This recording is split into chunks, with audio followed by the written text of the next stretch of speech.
नमस्कार दोस्तों, भटनेर आईएएस पे आप सबका स्वागत है। आज हम स्टार्ट करने जा रहे हैं हमारा टाइम, स्पीड एंड डिस्टेंस का आखिरी भाग, नाव एवं धारा, बोट एंड स्ट्रीम। सबसे ज्यादा लोगों को फोबिया होता है इसके अंदर कि बोट एंड स्ट्रीम के अंदर। तो उम्मीद है आज के बाद आपका डर नहीं रहेगा। तो बोट एंड स्ट्रीम के अंदर सबसे पहले हमें कुछ बातें समझने की जरूरत है। बोट, स्ट्रीम, देखो ट्रेन चलती है पटरी पर, ट्रैक पे चलती है तो सिर्फ ट्रेन की स्पीड काम करती है। कार, बाइक, कोई भी चीज अगर रोड पे चलती है तो केवल उन्हीं की स्पीड काम करती है। इसमें समस्या क्या है कि दो फोर्सेस काम करती है, दो ताकतें काम करती है। पहली तो है ताकत किसकी? नाव की। दूसरी ताकत है काय की? धारा की। कुछ बातें इसमें बेसिक से कंसेप्ट समझने वाले हैं। वो कंसेप्ट क्या है? वो कंसेप्ट ये है कि आप सोचिए कि जब नाव धारा की दिशा में जाती है या धारा की दिशा में बहती है तो क्या होता है?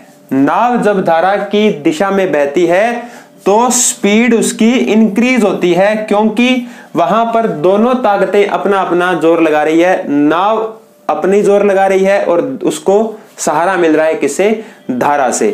तो यहां क्या होगा? इस चीज को बोलते हैं डाउन स्ट्रीम।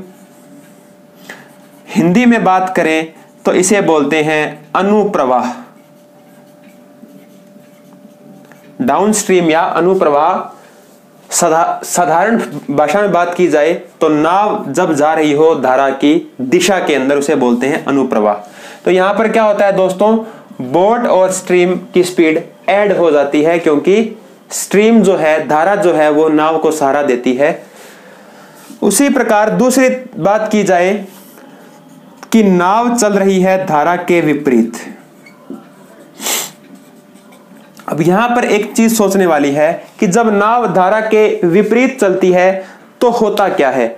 नाव जब धारा के विपरीत चलती है तो जिस दिशा में नाव जा रही है धारा उसे दूसरी तरफ धकेलती है। जिस दिशा में नाव जाती है धारा उसे दूसरी दिशा में धकेलती है, तो उससे नाव को ज्यादा अपना फोर्स लगाना पड़ता है। तो यहां पर क्या हो जाता है? नाव माइनस धारा। इस कंडीशन को क्या बोलते हैं? ऊर्ध्व प्रवाह। ऊर्ध्व प्रवाह। इंग्लिश में बात की जाए अपस्ट्रीम। नाव जब धारा के विपरीत बहती है तो इसे अपस्ट्रीम कहते हैं या ऊर्ध्व प्रवाह कहते हैं, और जब नाव धारा के साथ बहती है तो इसे डाउनस्ट्रीम अनुप्रवाह कहते हैं। अनुप्रवाह की स्थिति के अंदर या डाउनस्ट्रीम की स्थिति में स्पीड होती है B+S, means boat plus stream. और ऊर्ध्व प्रवाह जब उल्टी बहती है तो क्या कहते हैं? क्या होगा? नाव माइनस धारा, यानी कि बोट माइनस स्ट्रीम। यहां पर एक चीज और ध्यान में रखने वाली है कि कभी भी धारा की स्पीड नाव से ज्यादा नहीं होगी। यदि धारा की स्पीड नाव से ज्यादा होगी तो नाव कभी भी ऊर्ध्व प्रवाह में बह ही नहीं पाएगी।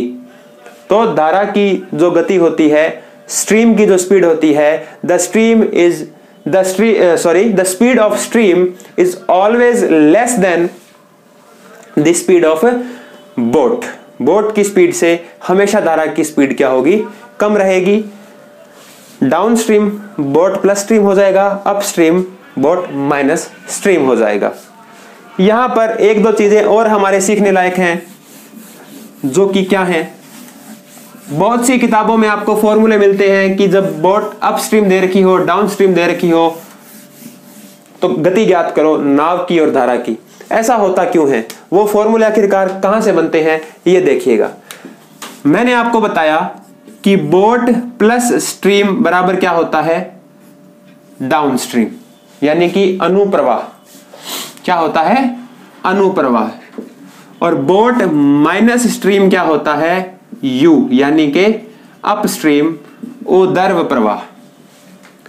क्लियर है? ये हमारी दो इक्वेशन बन जाती है। मान लीजिए जब इन इक्वेशन को जोड़ेंगे हम तो क्या होगा? जोड़ने पर ये दोनों आपस में प्लस माइनस है तो क्या हो जाएंगे? कैंसिल।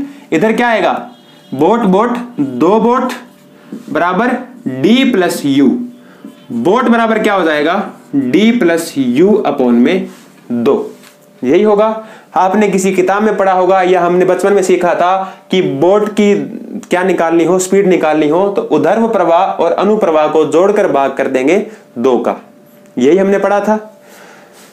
दूसरी बार मैं बात करूं कि इक्वेशन को घटाने पर, यदि इक्वेशन को घटाया जाए यानी कि बोट प्लस स्ट्रीम बराबर था d और बोट माइनस स्ट्रीम बराबर था u।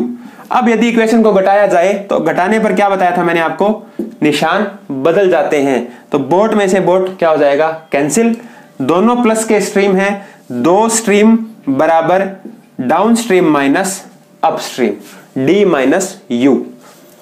इस 2 को जब आप इधर लेकर जाएंगे तो स्ट्रीम बराबर क्या आ जाएगी, d माइनस यू बटा 2। इसलिए हमने ये चीजें पहले पढ़ी थी कि बोट की स्पीड होती है प्लस करके भाग 2 कर दो और स्ट्रीम की स्पीड होती है माइनस करके भाग 2 कर दो, लेकिन हम कभी ये नहीं सीख पाए कि ऐसा क्यों करते हैं। तो आज के बाद ध्यान रखिएगा, ये 2 इक्वेशन बनती थी, इन दोनों इक्वेशन से क्या किया, जब घटाएंगे तो स्ट्रीम की स्पीड आ जाएगी, जोड़ेंगे तो बोट की स्पीड आ जाएगी। इसलिए एक बार क्या कर देते हैं, जोड़कर आधा कर देते हैं और एक बार हम घटाकर आधा कर देते हैं। क्योंकि स्ट्रीम की स्पीड कम होती है इसलिए माइनस होता है और बोट की स्पीड ज्यादा होती है इसलिए प्लस होता है। हमने ये भी कई बार रटाफिकेशन की है, लेकिन आप ये सोचिए कि इक्वेशन को जोड़ेंगे तो यहां प्लस आएगा, घटाएंगे तो माइनस आएगा। तो आज के बाद में पूरा हमारा चैप्टर जो है वो इन्हीं के ऊपर बेस्ड है। उम्मीद करता हूं कि आपको ये बेसिक कंसेप्ट समझ में आए होंगे। यहां से हम स्टार्ट करते हैं कुछ एक सवाल।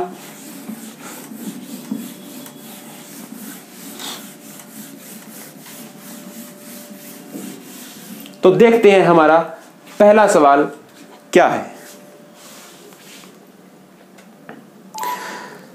पहला सवाल क्या कहता है? अभी पहला सवाल कहता है कि एक नाव की धारा की दिशा में चाल, धारा की दिशा मतलब अनुप्रवाह, the speed of a boat downstream is 16 kilometre per hour, और धारा के विपरीत दिशा में चाल,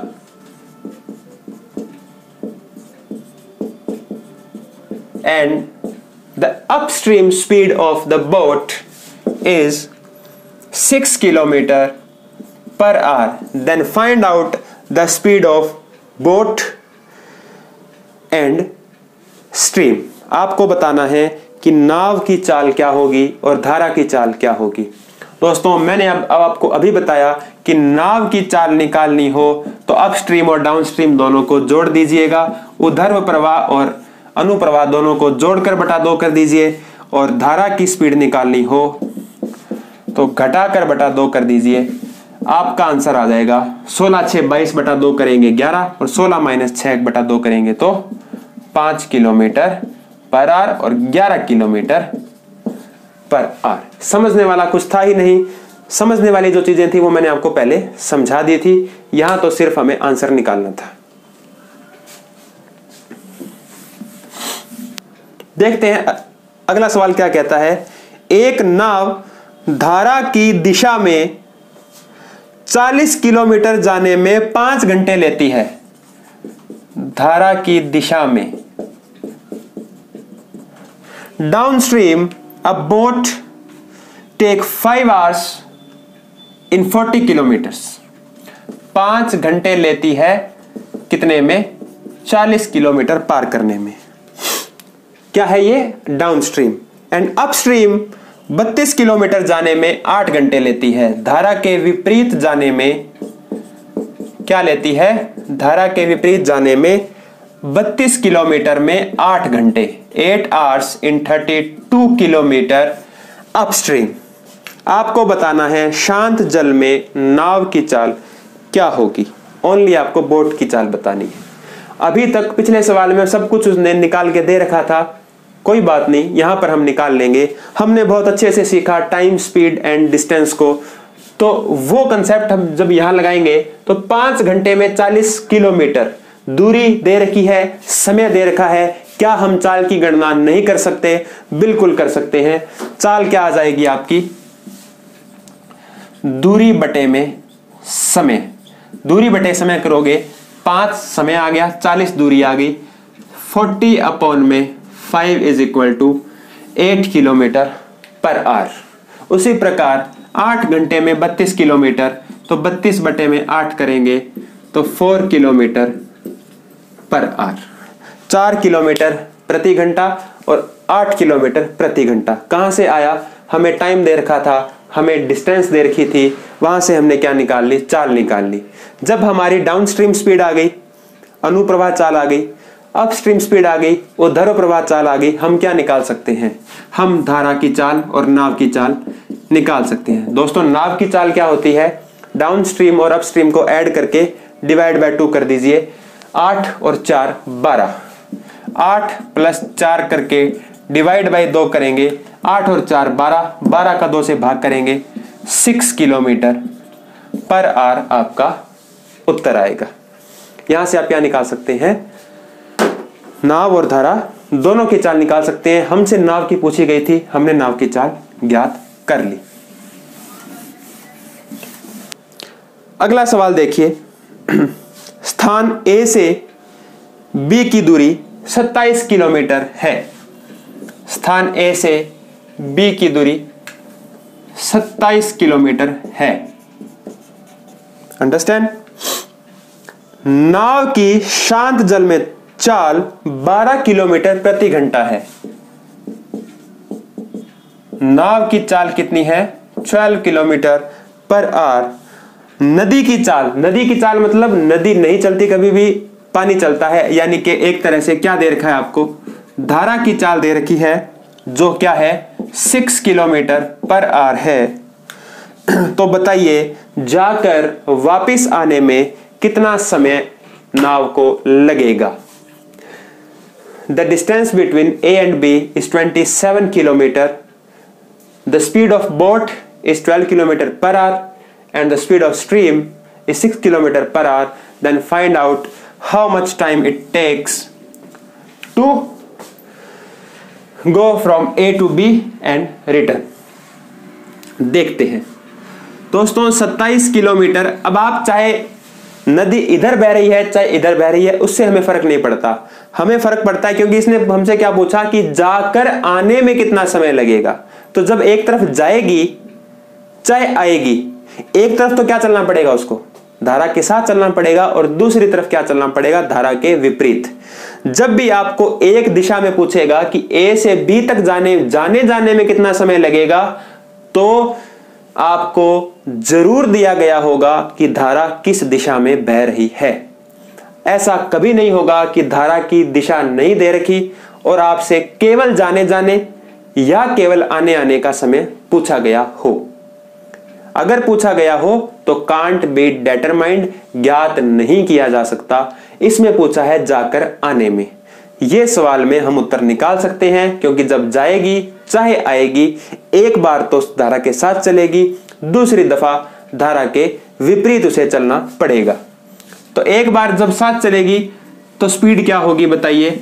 डाउनस्ट्रीम या अनुप्रवाह स्पीड क्या होगी? 12 और 6 18, और ऊर्ध्व प्रवाह स्पीड क्या होगी? 12 में से 6 गए 6। ये मैंने आपको बताया था पहले कि अनुप्रवाह क्या होती है? धारा के साथ दोनों ऐड कर देंगे, धारा के विपरीत जाएगी, दोनों को घटा देंगे। तो एक बार धारा के साथ जाएगी 27 बटा 18, 27 दूरी आ गई बटे में चाल, दूरी बटा चाल is equal to time, distance upon speed is equal to time. उसी प्रकार एक बार जब वो वापस आएगी तो कितना होगा? 6। 27 किलोमीटर एक बार जाएगी 18 की स्पीड से, एक बार आएगी 6 की स्पीड से, क्योंकि एक दफा ऊर्ध्व प्रवाह होगा और एक दफा अनुप्रवाह। काट दीजिए, 9 तिया 27, 9 दूनी 18, इसको काट दीजिए, 3 निमा 27, 3 दूना 6। इनके हर डिनोमिनेटर समान है, जोड़ दीजिए, 9 और 3 12, 12 बटे में 2 करेंगे, आपका आ जाएगा उत्तर 6 घंटे। जाकर वापस आने में या आकर वापस जाने में कुल कितना समय लगेगा? 6 घंटे का समय उसको कुल लगेगा। उम्मीद करता हूं आपको यह सवाल समझ में आया होगा। आगे क्या है देखिए,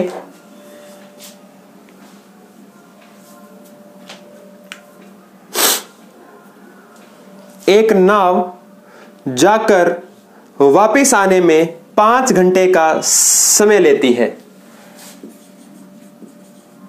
जाकर वापस आने में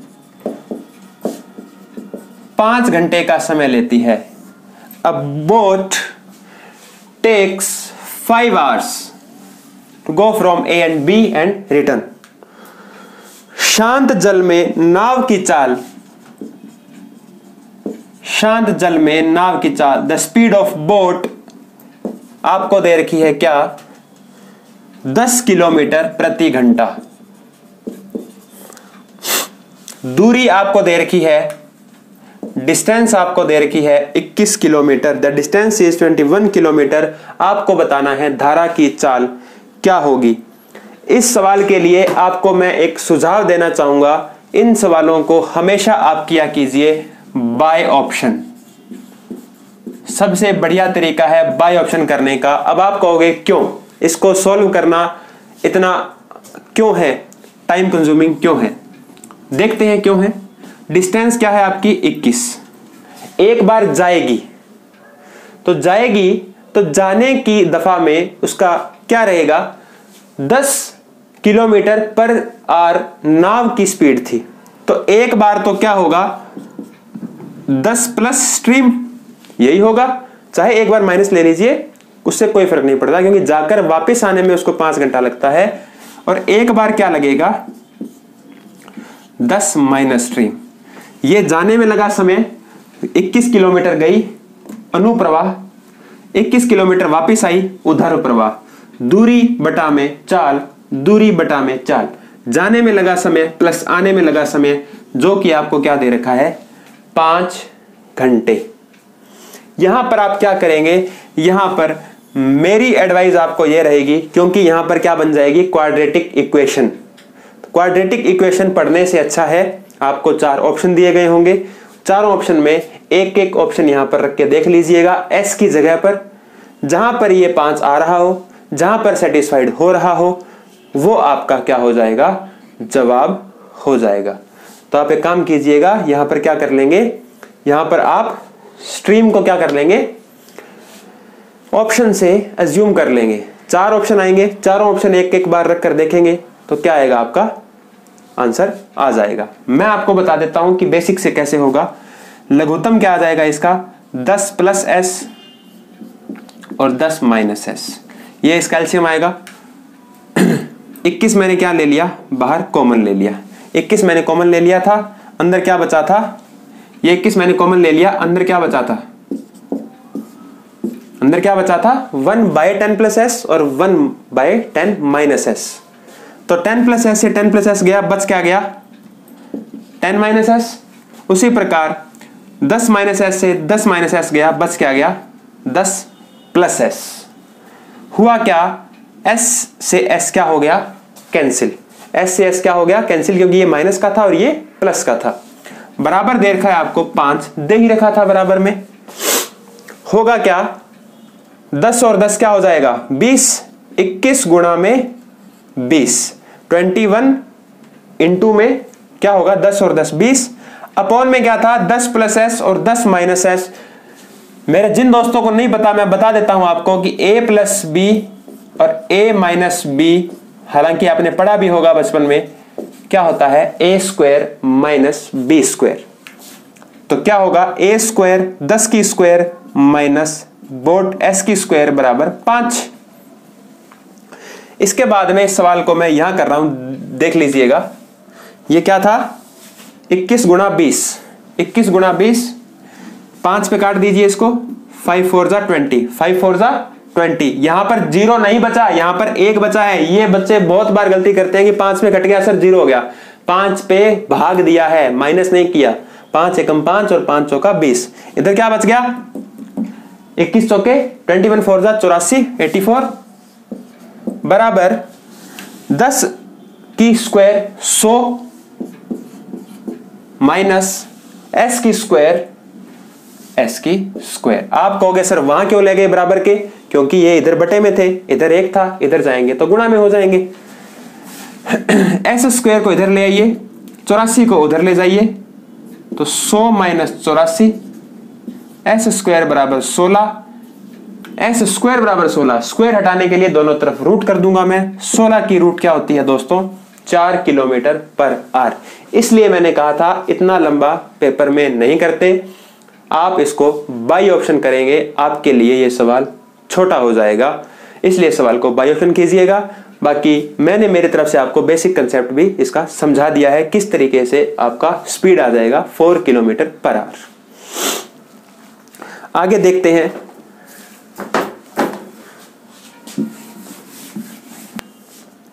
अगला सवाल देखिए, शांत जल में नाव की चाल 30 किलोमीटर प्रति घंटा है।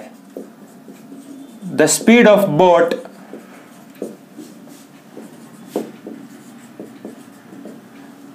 तीस किलोमीटर प्रति घंटा। यह नाव जाकर वापस आने में 4.5 घंटे का समय लेती है। टाइम कितना है? 4.5 घंटे, 4.5 आवर्स। यदि दूरी दे रखी है आपको 60 किलोमीटर, 60 किलोमीटर आपको दूरी दे रखी है, बताइए स्ट्रीम की स्पीड क्या होगी? The speed of boat is 30 kilometre per hour. It takes 4.5 hours to go from A and B and return. If the distance from A to B is 60 kilometer, then find out the speed of stream. बिल्कुल ditto सवाल है। इस सवाल का जवाब आप मुझे comment करेंगे। जो इससे पहले सवाल करवाया था सेम सवाल है, इस सवाल को आप स्वयं करें और उसका जो आंसर है मुझे कमेंट करके जरूर बताइएगा।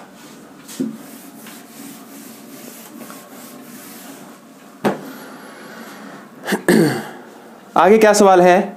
एक नाव धारा के अनुदिश, अनुदिश मीन्स अनुप्रवाह, डाउनस्ट्रीम। डाउनस्ट्रीम क्या है? 18 किलोमीटर जाने, 18 किलोमीटर डाउनस्ट्रीम जाने और 12 किलोमीटर वापिस आने। अब वापिस आएगी तो जाते टाइम डाउनस्ट्रीम थी, तो आते टाइम क्या होगा दोस्तों? अपस्ट्रीम। 12 किलोमीटर वापिस आने में समान समय लेती है। क्या लेती है? समान समय लेती है। यदि समान समय लेती है और धारा की चाल 3 किलोमीटर प्रति घंटा है, धारा की चाल 3 किलोमीटर प्रति घंटा है, तो नाव की चाल ज्ञात करें क्या होगी?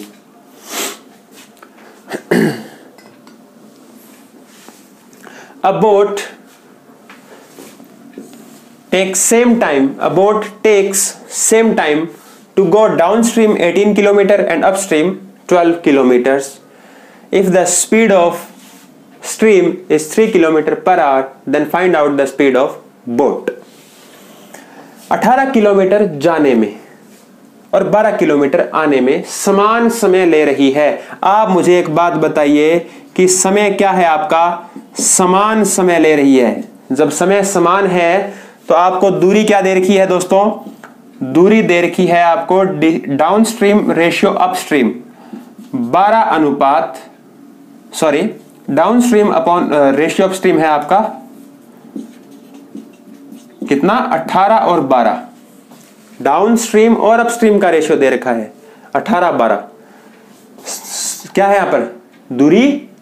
दूरी क्या है? 18 12। समय क्या है हमारा? समान है। अब आप ये पहले वाले सवालों में मत लगाइएगा क्योंकि वहां समान समय नहीं था। यहां पर क्या दे रखा है? समय समान दे रखा है। एक चीज कांस्टेंट होनी चाहिए। एक चीज यदि कांस्टेंट होती है तो मैं दूसरी चीजों का अनुपात निकाल सकता हूं। जैसे यहां पर समय समान है, दूरी से मैं अनुपात निकाल सकता हूं काहे का? चाल का। चाल का अनुपात क्या हो जाएगा? 12 अनुपात 18, या बात करूं मैं 2 अनुपात 3। ये होगा या उल्टा होगा? समान समय में ज्यादा दूरी तय करोगे तो चाल क्या होगी? भी एक बात बताओ, मुझे भी 1 घंटा लगता है और आप लोगों को भी 1 घंटा लगता है, लेकिन मैं 1 घंटे में 50 किलोमीटर ही चल पाता हूं, जबकि आप लोग 1 घंटे में 100 किलोमीटर जा पाते हैं।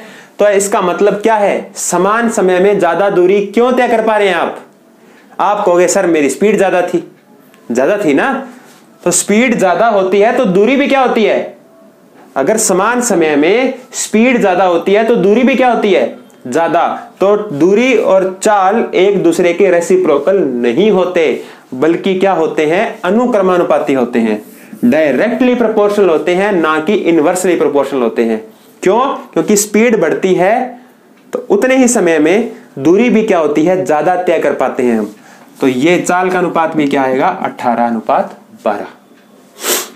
6 के काट दीजिए, 3:2। अब देखिए ये 3:2 क्या आ गया, डाउन स्ट्रीम और अपस्ट्रीम। बोट की स्पीड क्या होती थी, 3 + 2/2। और बताओ स्ट्रीम की स्पीड क्या होती थी, आप कहोगे सर 3 - 2/2। यही होता था, बोट की स्पीड क्या होती थी, डाउन स्ट्रीम + अपस्ट्रीम बाय 2। और स्ट्रीम की स्पीड क्या होती थी, डाउन स्ट्रीम - अपस्ट्रीम बाय 2।